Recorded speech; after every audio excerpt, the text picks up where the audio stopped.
من راوستینه فایزر دبیجه واکسینا ویا کووید 19 جبو زاروکان جی کار دیکه رخصتنه که خیرخوازی لی ولایت ورجینیا آلیکاریا جنو زاروکان دیکه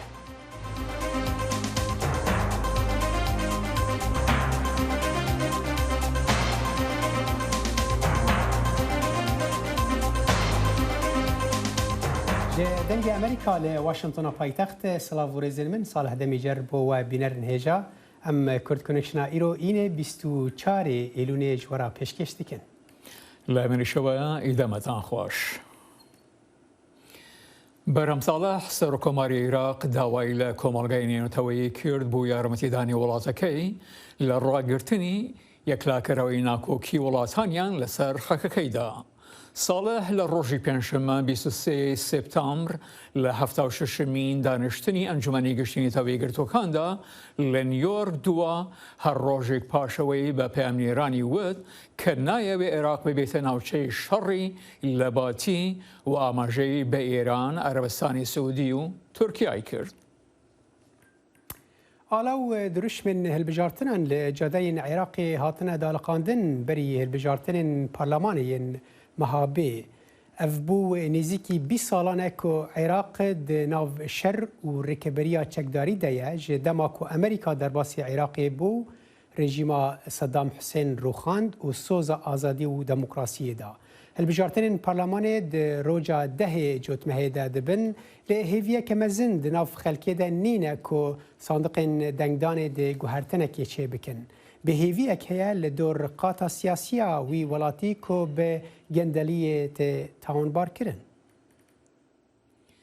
برتاشک یان لقرتاشک باز لگرانوی داستانی گلگامش دکاتو دگرت هو بو 3500 سال پیش لروجی پنجشنبه گراندرایوا بو عراق پاش دزینی 3 دیه لموی پیش و حسن ناظم وزیری روشنبیری عراق لمیانه بر چونک دل واشنطن او پارچه با قرد رزکراوی ورگرد که به پیتی میخی خلقان راوا و پیدا شد لسال 1991 لدوروبری شر یکمی کنداو دا لمزخانه که عراق دا دزراوا.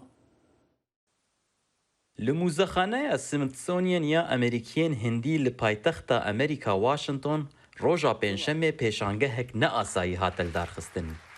یا راست بویرک دیروکی بو کوته دا حکومت امریکی با آوایکی فرمی پارچه که شنواری کوین را دستی حکومت عراقی کرد.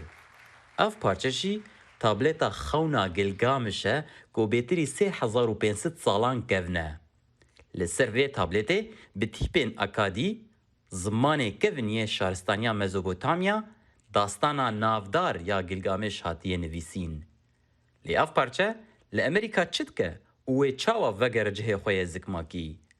لگور پسپور و کاربدسین امریکی اف تابلتا دیروکی ده سال 1991 ده جعراقی بریا قاچاقچیان هاتو بو درخستن. او هروها بقاچاقی گهشت بو بریتانیا و پاش جاره کدن بقاچاقی سال 2014 هات امریکا. در سال 2019 ده حکومت امریکا دست خودانی سر وی پرچه‌ای جبر کو او مال دزیه بو و با آوای کی نه یاسایی هاتو بو امریکایی نها او ایدی بفرمی ودگر عراقی ام کیف خوشن کو چارچوبێکی یاسایی هەیە بۆ پاراستنا پارچەیەن مێن شونواری یا گرنگتر ئەو کو ڤیانێک لەجەم هەموو ئالیان هەیەش بۆ جێبەجێکردنا وێ چارچۆڤەیە یاساییدا کو وەرە پشتڕاستکردن کو ئەو پارچەیەن شونواریەن عێراقی وەرن ڤەگراندن بۆ عێراقێ. جان لبات وکولر تایبت یه وزارت اولکاریا نشتمانی امریکیه که دست بیکه در بشداری وکولینا درباره تابلتا گلگامش بو. از هەرگاو لە جێخۆی کار ئەنکو یەکینا ملکێ کللتوری لەناو وەزارەتە ئەولەکاریە نیشتیمانی دەبێژن کو ئەو بەگراندن تشتێن هەری گرنگ و هەری بواتەنەش بۆمە ئەم کارن کەسێن خراپ بگرن و تێخەن زیندانێ لێ بڕاستی دەما ئەم وان مەراسمن vەگراندن و vەگەڕا پارچەیەن شونواری بە وڵاتێن کو ژێ هاتنە تشتێکی پڕ تایبەت و پڕ بواتەیە. کاربدستین امریکی دبیجن هرگاف پیوندیا امریکا و عراق د چارچویا لشکری و اولکاری د تسینوردار کرن. لی اف مراسم دەرفەتێکە ji بۆ نیشاندانە ئالiyên دنیê peywandiya di navbera her du welatan de. gelek aliyên peywendiya me heye di navda jî parastinake lepûrek û ne tenê Iraqî ye lêbelê cîhanî ye jî ew yek ji bo hemû cîhanê û gelê Iraqê parêzwanê wê ye wê ja em dixwazin alîkariya wan bi her awayekî bikin ji bo xweşiya hemû mirovayiyê. Tablêta xewna Gilgameş êdî piştî 30 salan careke din vedgere Iraqê. Karbidestên Amerîkî û Iraqî dibêjin hîn jî gelek parçeyên şûnwarî hene ku ew hêvî dikin di demekê nêzik de ew jî vegerin Iraqê. Sîrwan Quço, Dengê Amerîka, Washington. مانی حسینی سیاستمدار کرد سوری و کره نویسکار عبدالباقی حسینی که او بو 22 سالن ده ولات نرویج دمینه بری چند روجان بو اندام پرلمان وی ولاتی. مانی ده تمن 12 سالی ده لگل مالباتا خواه بریا یونانستانی در باسی سوید بو سوید خواسته بو وی و مالباتا وی وگرینه ل او رویان نرویج و مافی ماین لور ورگرته. مانی ل اسلو یا پایتخت زانینگه خوند تولی پارتیا کار یا نرویجی بو و روش بروش ده پارتی ده پیشکت تا کو بری چند روجان بو اندام پرلمانی. جبورونی کرنا سربورو ریوچونا مانی جه زاروکه کی پنابر تا اندام پرلمان وی ولاتی نها مانی جه نرویج به ریاسکای به مرایه دم باش رزدار مانی ده دسپیک ده اندامتیا پرلمانی لتا پیروز دکن تو دکاری بیجی چقدر زحمتی بو که بوته یعنی وکو کرده کی جه خود ناو سیاست ولات نرویج ده بگیری. سپاس بسمام صالح. طبعا زحمتش بو همو بنابرا وقتين دولتك نه انه بسر بكبن تشتاقو جمر مهم بوش بو مش بو مالبطا ما انه اماتنا دولتك ازاد والفير امكانيات هي جبونو حمو زاروكي بنابرا انه بسر بكبن دبستان بلاش بو بپرابو جامعه او جودو بو جبولو شتك تنه دمينه ايجو قال كي كار بك بسر بك يعني همو تشبوت حاضره تنه دبي تلسر خو كار بك كو حتى بسر كفينا وهي ولويه واف تشتغل مديت برجو وقتام دكت جروجا عمري من 12 سال بو حمو تبي رام انه تشاوا ايجو قال كي كار دك انا متاكد انه بسر بك بس البلد دولة النرويج والأوروبا والأمريكا مرد بين إنه يجوا قلكي كاربك ويجوا بخوين هرد بستانة ومناصبها بخوازة كارب سربك. كيف ماني يعني أمزان لفان ولاتانا مثلا انتجراسيون يعني تفلبونا ناف جواكن وان ولاتان هناكي جبو بنابران زحمتيا هري مزنة يعني تشاو كانوا في سينوري في حدود درباسكي وكانوا براستي ناف جواكا نرويجي كيفي يعني.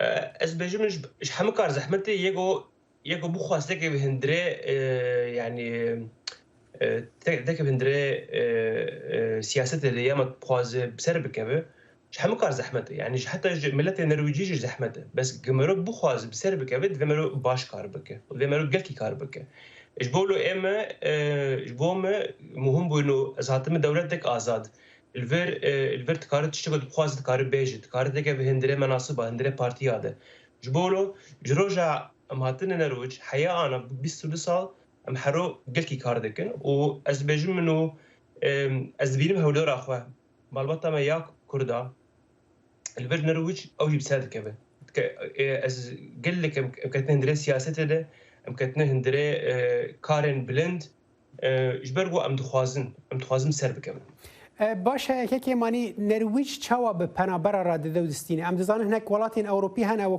ولاتی که جیران نرویج دانمارک پلان که هناك پنابرین سوری وگرینه که اونا خستنه وقت بیجن دبن خستنه ناف لیستان دا هناك دوی وگرن هناك دوی لگور پاریزگاه این کل سوریه بنیانی ما بس دوی داری دا نرویج چوا به پنابر را دو دستینه و تدکاری دوی درباره دا چه خدمتش بو پنابران بکی اما تشتغل بتخوازن انه پنابر ايجو تخوازن ورن يا ما پنابر ايجو اليكاري جوار لازم به انه سر ريا يونايتد نيشن ورن جبرجو چند سال داويه ببین انه قلك پنابر ژیانە خۆ دخن خەتەرێ دە وەختێ سەر یا دەریا سپید بن سەر ئەرێ ji bo em dixwazin û hemû penaberiyek û dixwazin werin Ewropa alîkarê ji war lazim be werin ser riya United Nation ev tiştê ewil tiştê dilwa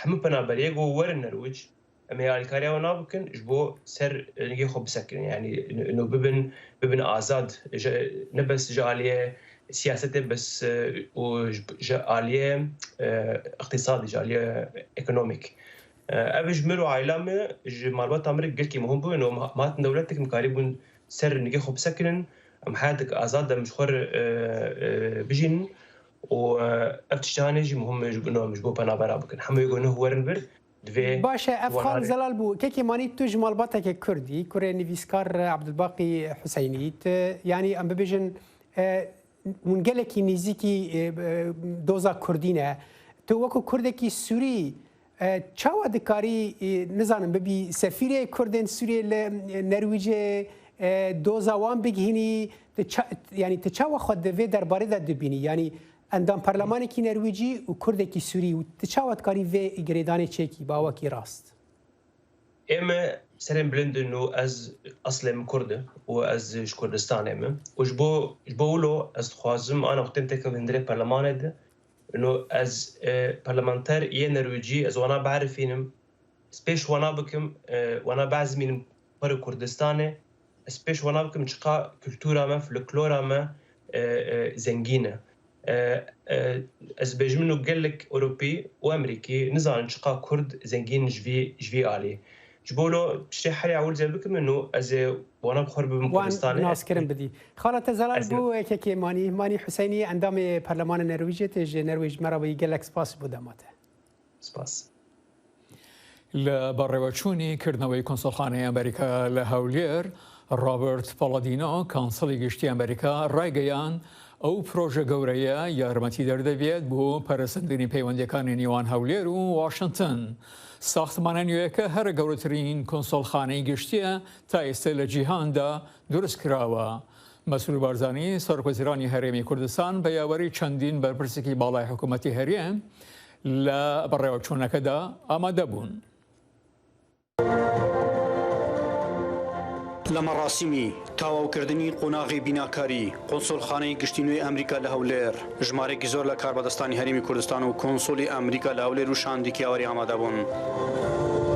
The reason the United States is building the largest consulate in the world. ویلایەتە یەکگرتووەکانی ئەمریکا گەورەترین قۆنسڵخانەی لە سەرانسەری جیهان لە هەولێر دروست دەکات. هۆکارەکەی ئەوەیە کە پەیوەندی هەردوو لایەنەی ئەمریکا و هەرێمی کوردستان پەیوەندی بە شوێن و ژینگەکەوەیە بۆ گەشەکردن.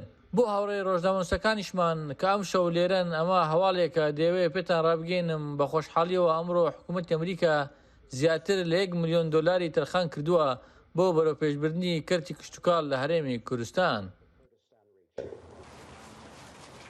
مەسرور بارزانی سەرۆکی حکوومەتی هەرێمی کوردستان بە یاوەری شاندێکی باڵای حکوومەتی هەرێمی کوردستان ئامادەبوون و لە وتەیەکیدا سەرۆکی حکوومەتی هەرێمی کوردستان دەڵێت. Earlier this month, DFC announced a $250 million لە سەرەتای ئەم مانگا دامەزراوەی نێودەوڵەتی ئەمریکی بۆ پەرپێدانی دارایی DFC بە بڕی $250 ملیۆن پاڵپشتی و بەرهێنانی کەرتی تایبەتیان لە بواری نەوت و غازی کوردستان کردووە. ئەمەش دووپاتکردنەوەی پەرپێدانی پەیوەندیەکانمان و دروستکردنی ئەو کەشە دۆستانەیە کە بۆ بەرهێنان ڕەخساندراوە. دەمەوێت کۆمپانیا ئەمریکەکان دنیا بکەمەوە کە ئێمە لە کوردستان هەمیشە پێشواسێکی گەرمان لێ دەکەین. حکوومەتەکەم ئامادەیە هەموو کاراسانیەک بکات بۆ بەهێزکردنی ئەو پەیوەندیەی کە هەیە. ئەمە ڕاستیمەکەدا ڤیددیۆک نمایشکرا کە تێیدا دیارترین دەستکەوتەکانی کۆنسڵخانەی ئەمریکا لەماوەی ئەو 10 ساڵی ڕابردوودا وەبیر ئامادەبووان هێنایەوە.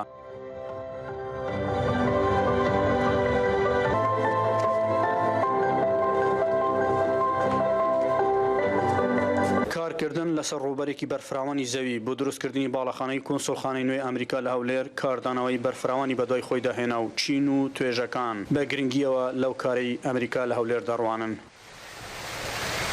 زۆر گرنگە لە ئەمنیەتی شاری هەولێر و تەواوی کوردستان لە بۆ ئەمنیەتی ئەو ملەتەی بپارێزی ئەگە بێت و ئەمریکا لێکوان نەبێتن یان زۆر شتی گەورە ڕوو دەداتن.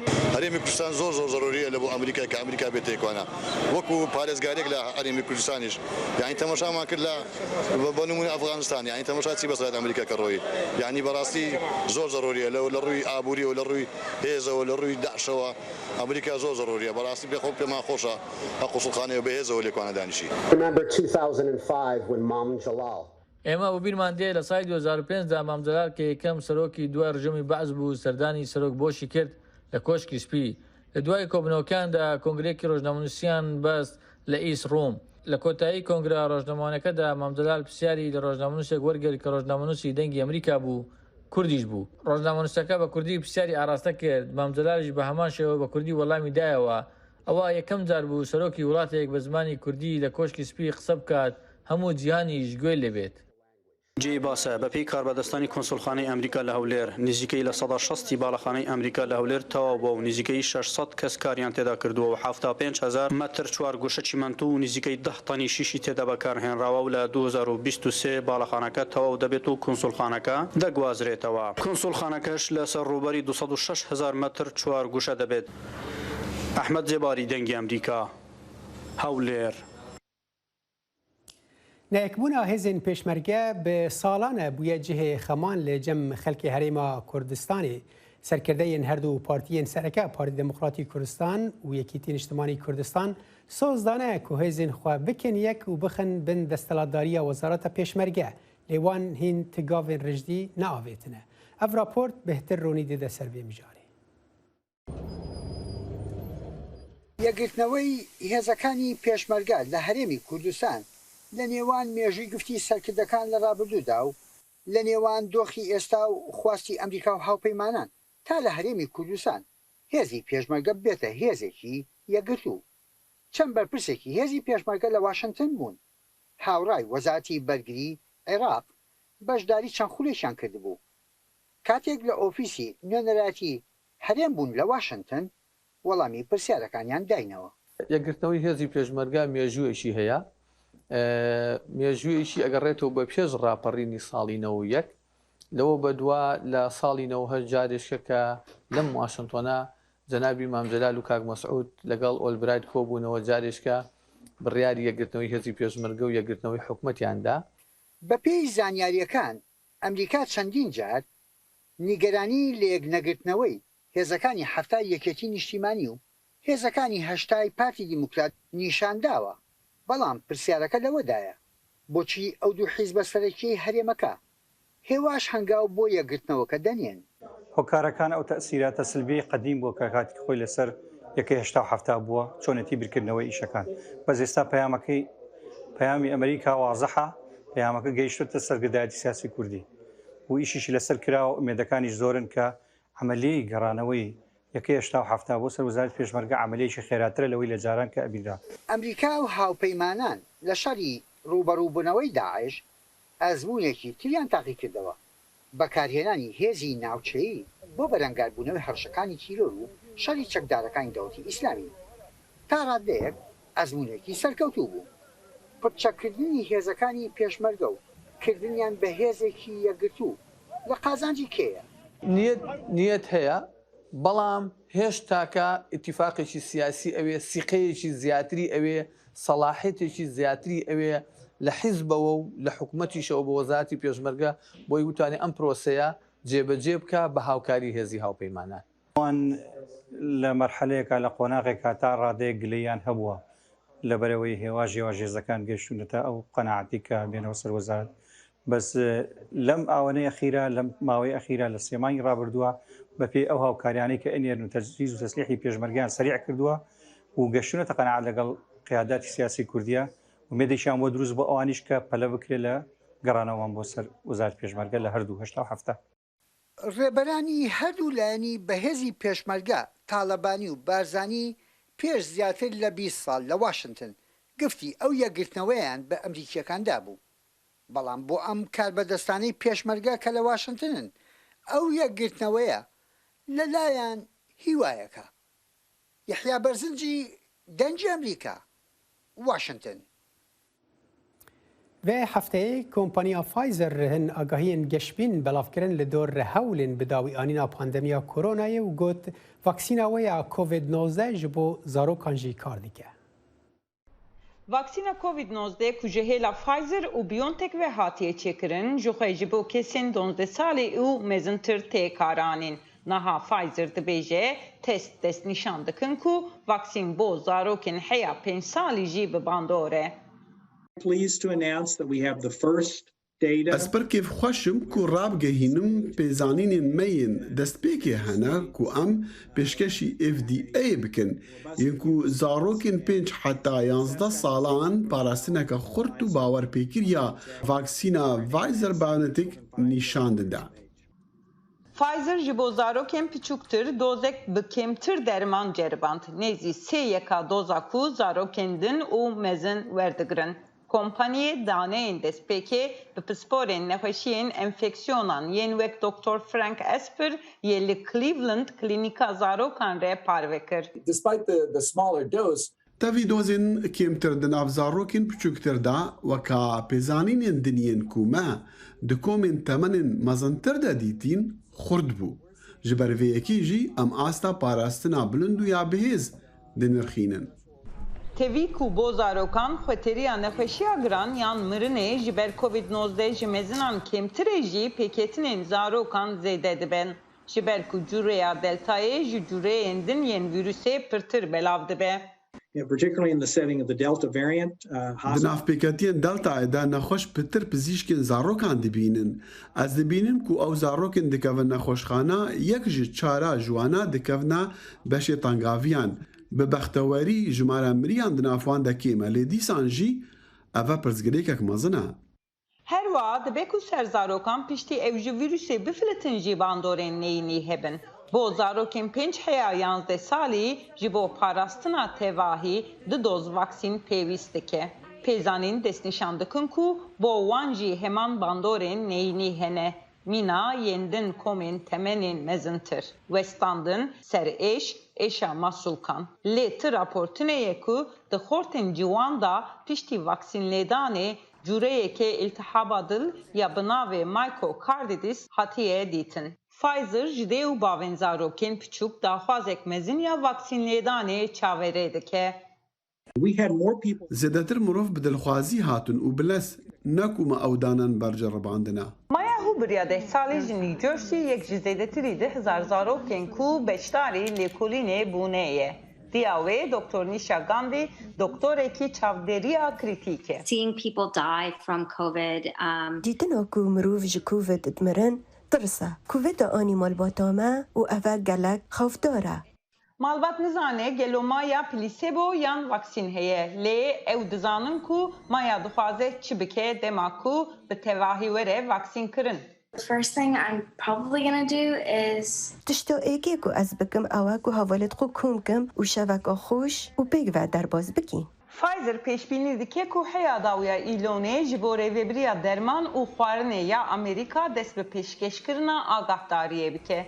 Rêveberên Amerîkî dikarin di cotmehê de vaksîna ji bo zarokên di navbera 5 û 11 salî de bipêjirînin. Xebata bilez dikare li dibistanan ihtimala pêleyek nû ya bûyerên vîrusa korona rawestîne.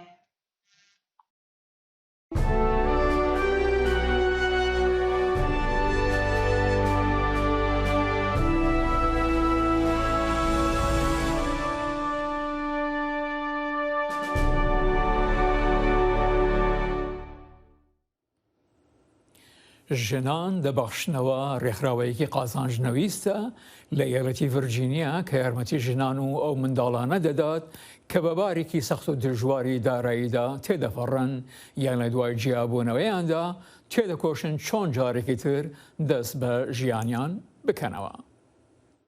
لە بازاڕێکی ئاسایی دەچێت جل و بەرگ و پێڵاو و یاری بنداڵان و دایپی و زۆر شتی تری تێدایە بەڵام ئەوەی لێرە نایبینیت فرۆشیار و ئامێری پارە تۆمارکردنە هەموو شتێک لەم بازاڕە بە یارمەتی چالاکیەکانی گروپێکی خێرخوازی بە ناوی وۆمەن گیڤن بەگ بەبێ بەرامبەر و بەخۆڕاییە ئەم گروپە ڕێکخراوێکی قازانجنەویستە لە شاری سترلینگی ڤیرجینیا و ماوەی 15 ساڵە یارمەتی ژنان و منداڵان دەدات. ئێمە خزمەتی ئەو ژنانە دەکەین کە توندوتیژی خێزانیان بەرامبەر دەکرێت یان لە زیندان دێنە دەرێ و هەروەها خزمەتی قوربانیانی بازرگانیکردن بە مرۆڤ و بازرگانی سێکسی دەکەین خزمەتی ئەو منداڵانەی کە بەبێ سەرپەرشتن و ئەوانەی تازە دێنە ئەم وڵاتەوە. تێری ستاگی دامەزرێنەری ڕێکخراوەکە لە سەرەتایی 2000ەکانەوە دەستی بەکاری خێرخوازی کردووە. ئەو کاتەی ئاژانسی ڕێکلامکردنەکەی لە نزیکەوە لەگەڵ ڕێکخراوێکدا کاری دەکرد کە پەناگەی بۆ بێلانەکان دابین دەکرد و ئەو کات ئەو ڕێکخراوە داوای لە ستاگی کردبوو ببێتە ئەندامی دەستەی بەڕێوەبەریان. ئێمە بڕیارماندا ڕێگەیەک بدۆزینەوە بۆ ئەوەی ژنان زیاتر بەشداری لە کارەکانماندا بکەن بۆیە چوومە دەرەوە و لەگەڵ چەندین پەناگە و دەستگا جیاوازەکان چاوپێکەوتنم کرد و پرسییم چی بکەین ئەوان گوتیان ئێمە پێویستمان بە جلوبەرگە بۆیە من داوام لە ژنانی کاردار کرد و ئەوانیش وەک ژنانێکی بەهێز هاتنە پێشەوە. لە سەرەتادا کارەکەیان مانگێک جارێک لە گاراژێکدا دەستی پێکرد بەڵام زۆری پێنەچوو کە داواکاریەکان زۆر بوون ئەوان ناچار بوون کارەکەیان فراوان بکەن و باڵاخانەیەک بدۆزنەوە کە ببێتە شوێنێکی هەمیشەیی بۆ ڕێکخراوەکەیان. شوێنەکەمان وەک بازارێک کردوتەوە کاتێک ژنان دێنە ئێرە هەست دەکەن کە خەریکی شتکڕینن نەوەک هاتبێتنە شوێنێکی خێرخوازیەوە بەڵام هەموو شتێک بە خۆڕاییە و ئێمە خۆبەخشیشمان هەیە کە تەنانەت یارمەتیان دەدەن شتەکان هەڵبژێرن. بازارەکە هەموو شتەکانی لە بازارێکی ئاسایی دەچێت وەرزی فرۆشتن و کەلوپەلی هاڵۆڤین و جلوبەرگی فەرمی و کەلوپەلی قوتابخانە هەر هەمووی تێدایە. ئەمانە کۆڵە پشتی قوتابخانەی سەرەتایین خۆبەخشەکانمان پڕیان کردوون لە پێداویستەکانی قوتابخانە بۆ ئەو کاتەی منداڵەکان دەگەڕێنەوە بۆ قوتابخانە.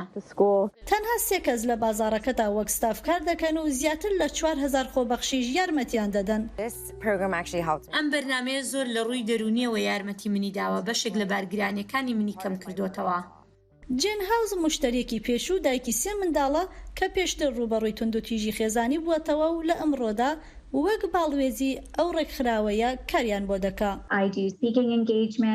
من لە قوتابخانەی ئامادەیی و هەروەها لە ڕێکخراوە خێرخوازەکانی تر قسە دەکەم لەبارەی کارەکانمانەوە. لە ئیستادا وەمان گیڤنبەرگ بە دوای باڵاخانێکی گەورەترە بۆ بازاڕەکەی چونکە ئەوەی ئیستایان زۆر بچووکە و بەداخەوە هەرچەندە شەپۆلی بەخشینەکان بەردەوامە بەڵام ژمارەی ئەو ژن و منداڵانەش کە بۆ یارمەتی دێنە ئێرەوە هەر بەردەوامە. بینەرین هێژا کورد کۆنێکشنە ئیرۆ بەداوی هات حتا ڕۆژا سێشەمێ سلاڤین حەیدەر کەریم و خالد فتاح لە کۆنترۆلی و لەڤەر ستودیۆ جانی دیلان و من ساڵح دەمیجەر ji بۆ we her şad û bextewar bin. Bimîne xweş.